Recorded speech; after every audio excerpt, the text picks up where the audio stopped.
Liquor case పెద్దది కాదు, legal team చూసుకుంటుంది. ఇజ్జత్ మొత్తం తీసుకుపోయి గంగలో కలిపినవక్క. నువ్వేమన్నా అనుకో, సారా దందా చిన్న కేసు కాదా?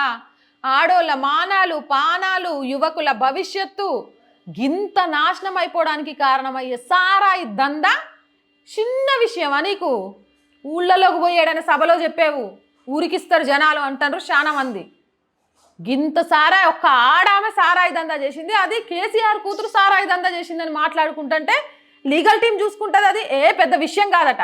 మొన్నటిదాకా బీజేపీ వాళ్ళు నా మీద కుట్రమన్నిండ్రు, మా నాన్నకు నేను కూతురుగా పుట్టడమే చేసిన తప్పు, అందుకే బీజేపీ వాళ్ళు నా మీద కక్ష కట్టిండ్రు, నా మీద కేసు నింద మోపుతానని మాట్లాడిన కవితక్క ఇక ఆటలు జాగవు, అరెస్టు తప్పదు అని తెలుసుకొని అది చిన్న విషయమే లీగల్ టీం చూసుకుంటుంది అని మాట్లాడుతుంది. అనుమానితురాలు నుంచి నిందితురాలుగా మారేసరికి ఎంత కనువిప్పు జరిగిందక్క. ఇప్పటికైనా ఓ దిక్కుమాలిన ఏమంటారు దందా చేసిన నన్ను ఒప్పుకోకపోతే ఇంకా రానున్న రోజుల్లో కేసీఆర్ సార్ ప్రతిష్ట పాడవడానికి ఈ కేసు నువ్వే కారణమవుతారని సొంత పార్టీ నాయకులే షోలు కొరుక్కుంటారట. మీడియాతో ఎమ్మెల్సీ కవిత చిట్ చాట్. మీడియా మస్తు ఆశ్చర్యం అవుతుంది అబ్బా.